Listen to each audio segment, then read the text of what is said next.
Bonjour à tous, nous voici donc avec le numéro 106.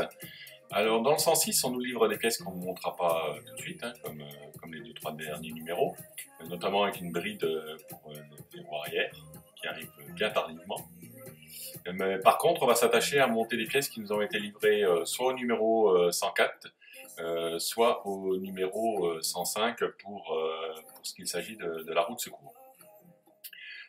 Donc un montage enfin un peu plus serein. C'est des petites choses très simples. Ça change des derniers numéros qui étaient quand même assez hautes au niveau montage. Et la manivelle ne vient pas dans la roue de secours. Hein. C'est pour ça que j'indiquais non. La manivelle ne va pas dans la roue de secours. Donc pour le livrable du 106, pour l'instant on l'oublie, on le met de côté et on verra ça plus tard. Alors, donc dans le numéro 104, on nous livrait le bidon, le bouton d'huile,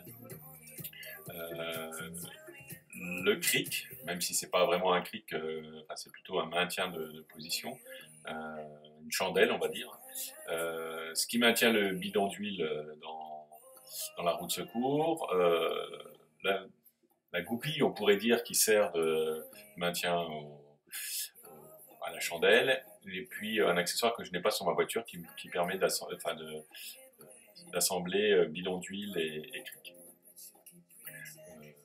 Le bouchon du bidon d'huile, ce qui maintient la chandelle sur le support en rond, et la manivelle, qui évidemment est de cette facture-là, mais qui ne s'assemble pas de cette façon-là. Bon, les vis, hein, traditionnelles, rien de particulier là-dessus. Voilà. Donc pour le bidon d'huile, pour l'assemblage, moi ce qui m'embêtait un peu, c'est que les deux parties s'assemblaient de façon très visible. Donc j'ai poncé, un petit peu mastiqué, reponcé, peint, histoire de perdre un peu de temps, quoi, histoire de... Tout ça pour un bidon qui n'est pas vraiment conforme, hein. C'est un bidon moderne, hein, mais qui n'est pas vraiment conforme à celui qu'on aurait pu trouver dans la voiture quand elle a été mise en circulation. Donc là, peut-être que je referai par la suite un aménagement. Ne serait-ce que le bouchon, là, il a fallu quand même faire un petit peu des bavurages pour qu'il rentre, hein, parce que sinon c'était beaucoup trop... le tenon était beaucoup trop épais.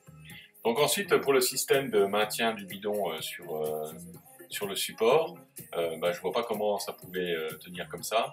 Donc moi, ce que j'ai fait, c'est que j'ai préalablement vissé le support, mais pas à fond. La plaque de maintien sur la platine ronde, je les ai vissés.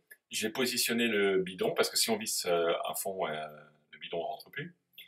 Et j'ai terminé le vissage une fois le bidon bien en place. Parce que ça me semblait plus simple que d'appareiller. De toute façon, le bidon est taillé dans son support. Enfin bref, ça m'a semblé beaucoup plus simple de le faire comme ça que tel que le préconisait Altaïa. Enfin ça c'est vraiment du petit détail, hein. Chacun a sa manière de faire du moment que l'assemblage se fait. Il n'y a pas de problème particulier, même pas sur les vis, enfin ça maintient bien le bidon. Voilà. Aucun effort à faire dessus particulier. Donc ensuite on continue le montage avec le positionnement du cric à l'arrière de ce support rond.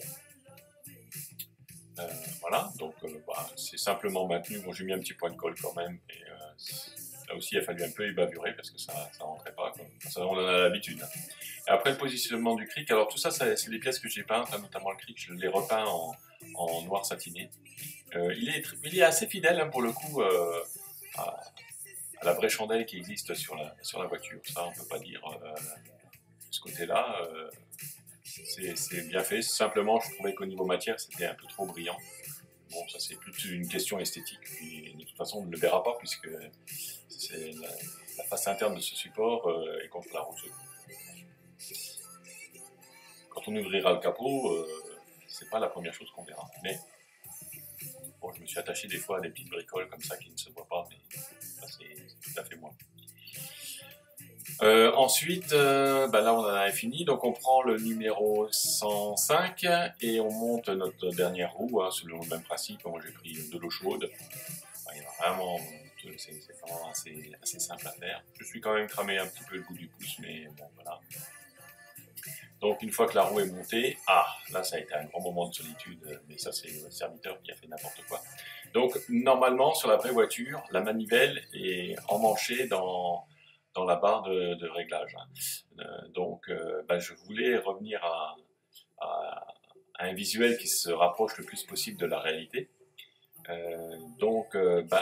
J'ai été obligé de faire des petites manips. Au préalable, on a monté ce petit support là qui maintient la roue de secours, qui est fidèle pour le coup à ce qu'on trouve sur la vraie voiture. Ça, voilà, faut le noter. C'est vrai que ça ressemble beaucoup à ce qui est sur la vraie voiture. Et donc j'enlève cette barre pour la modifier.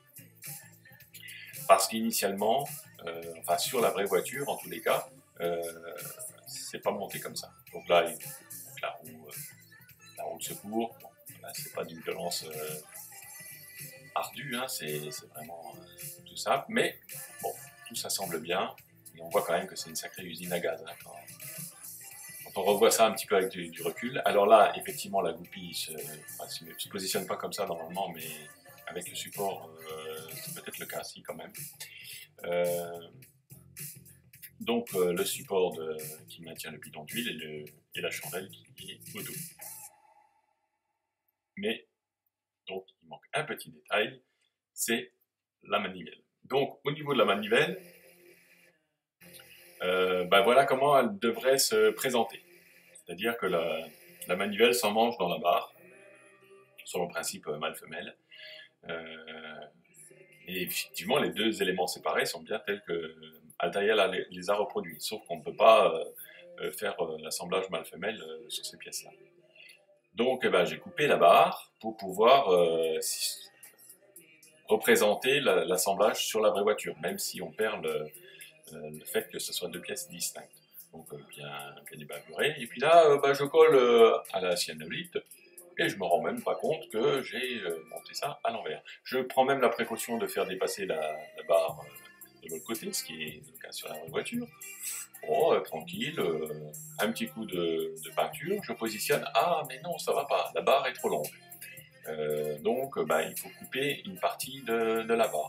Pas de souci, Jean-Yves, on coupe un petit peu de la barre à la Dremel, on recolle, on mastique pour que ça soit à peu près propre, enfin, plus qu'à peu près, on essaie quand même de faire les choses bien.